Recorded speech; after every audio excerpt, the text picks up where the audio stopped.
नमस्कार दोस्तों, मैं सुशील स्वागत करता हूं आपके अपने YouTube चैनल सरस्वती क्लासेस में।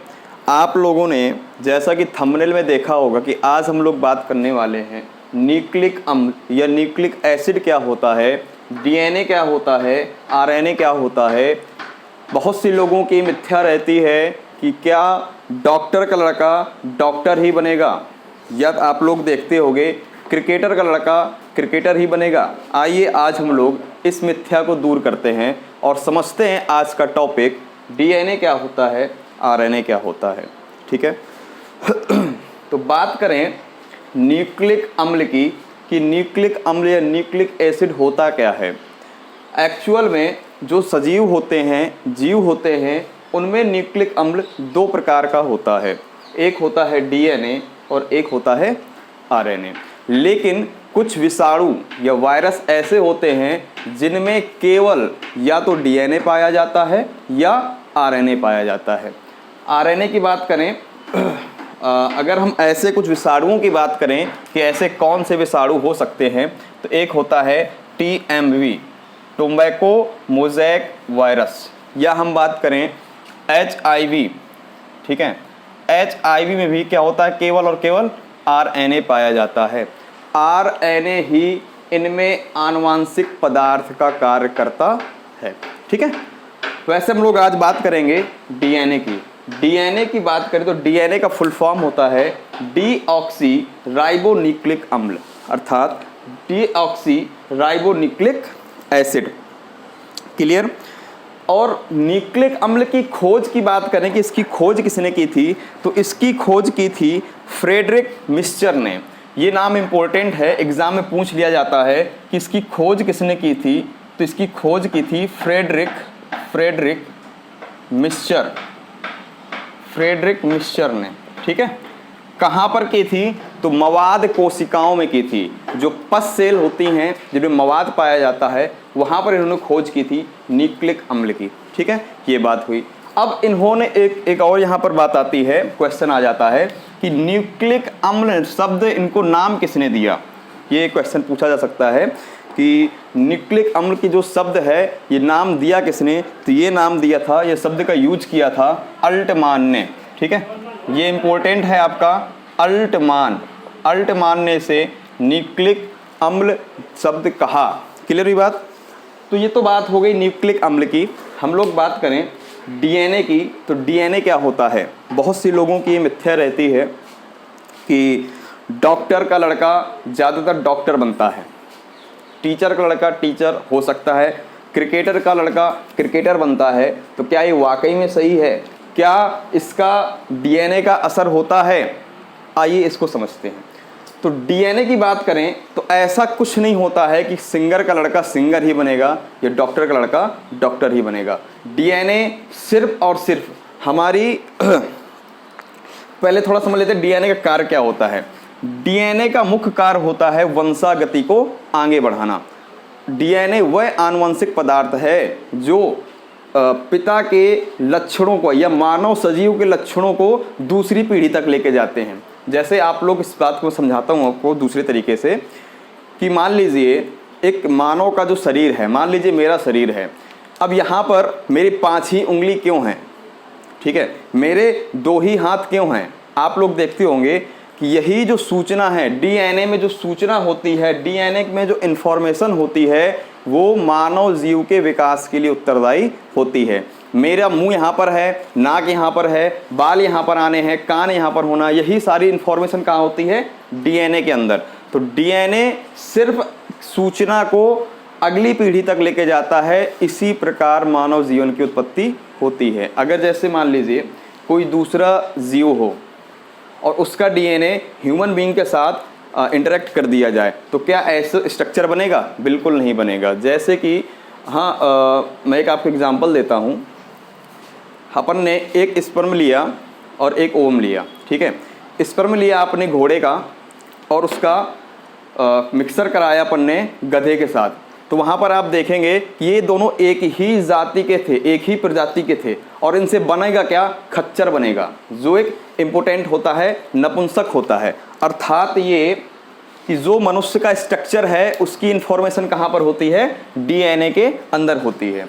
डीएनए पाया कहाँ जाता है, सबसे बड़ी बात कि डीएनए पाया कहाँ जाता है। देखिए हमारा जो शरीर है वो असंख्य कोशिकाओं का, लाखों करोड़ों अरबों कोशिकाओं से मिलकर बना होता है। मैंने यहाँ पर आपको थोड़ा समझाने की कोशिश की है। कोशिका की बात करें तो कोशिका में एक होता है केंद्रक, ठीक है, और कोशिका के चारों तरफ यहाँ भरा रहता है कोशिका द्रव्य, जिस पर क्या होते हैं, कोशिका द्रव्य होता है। यहाँ पर आपका माइटोकॉन्ड्रिया होगा, राइबोसोम होगा, और यहाँ पर एक होता है बीच में केंद्रक। इस केंद्रक में ही पाया जाता है गुणसूत्र। आप लोगों ने सुना होगा कि मनुष्य में जो क्रोमोसोम गुणसूत्र होते हैं इनकी संख्या होती है, कुल संख्या होती है 46, ठीक है। लेकिन देखिए जोड़े में पाया गया, एक जोड़े की बात करें तो एक जोड़ा ये है और एक जोड़ा ये है। अगर हम जोड़े की बात करें तो 23 जोड़े, ठीक है। पेयर की बात करें तो 23 पेयर होते हैं, ये बात तो आपको सबको पता है। तो गुणसूत्र का जो स्ट्रक्चर होता है वो इस प्रकार का होता है, एक्स के रूप में होगा, 2 एक्स के रूप में, तो एक ऐसा और एक ऐसा, एक आपको जोड़े में दिख रहा है। अगर हम इसको जूम करें, अगर हम इस गुणसूत्र को जूम कर कर देखेंगे तो आपको एक ऐसी संरचना दिखाई देगी, द्विकुंडलित। इसे क्या कहेंगे, द्विकुंडलित संरचना। ये जो होता है इसे कहते हैं डीएनए। बात समझ में आ रही कि नहीं आ रही है, ये होता है डीएनए। और इसे और जूम करोगे तब आप देखोगे यहाँ पर ऐसे ऐसे कर करके लाइनें टाइप की पाई जाती हैं, ये होता है जीन। देखिए अगर मैं बात कहूँ, आप देखेंगे कि किसी बच्चे की आंखें की जो पुतली होती है उनका कलर काला होता है, ठीक है, किसी की आंखें देखा जाए नीली होती हैं। तो ये किस पर डिपेंड करता है, ये इंफॉर्मेशन होती है जीन के पास। यहाँ पर मैंने देखा मेंशन किया है कि अगर बाल हैं, बाल लंबे होंगे या घुंघराले होंगे, ये सूचना कहाँ से आ रही है, ये आ रही है जीन से। आंखों का रंग काली होंगी, भूरी होंगी या नीली होंगी, ये सूचना कहाँ से आ रही है, डीएनए या जीन के पास होगी, तभी तो इस प्रकार का शेप बनता है। व्यक्ति का कलर फेयर होगा, डार्क होगा, कैसा होगा, ये सारी सूचना कहाँ पर होती है, डीएनए के अंदर होती है। अगर डीएनए पे ये सूचना ना हो, जैसे आप देखते होंगे कि किसी व्यक्ति का जो कलर होता है, शरीर की बॉडी होती है, वो सफ़ेद हो जाती है। उसके पीछे का कारण क्या होता है, मेलानिन पिगमेंट, ठीक है। एक उसके लिए उत्तरदायी की हम बात करें तो उसकी बात होती है मेलानिन, ठीक है, मेलानिन, ठीक। शरीर के रंग के लिए जिम्मेदार कौन होता है, मेलानिन होता है। अगर डीएनए के पास मेलानिन की कोई सूचना नहीं होगी तो मनुष्य का जो शरीर होता है वो सफ़ेद हो जाता है।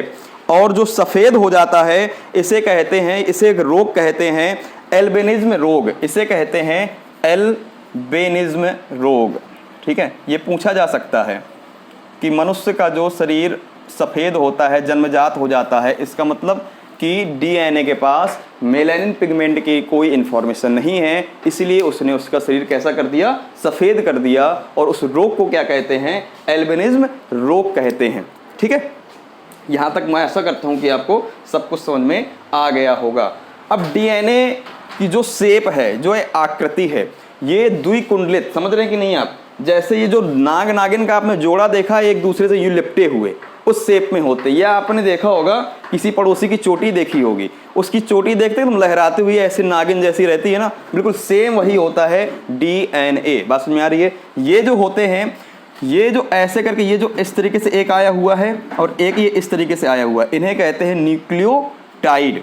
बात समझ में आ रही कि नहीं आ रही, इसे क्या कहेंगे, न्यूक्लियोटाइड कहेंगे। और न्यूक्लियोटाइड बना किससे होता है, ये नाइट्रोजनी क्षार, शर्करा और फास्फेट समूह से मिलकर बना होता है, ठीक है।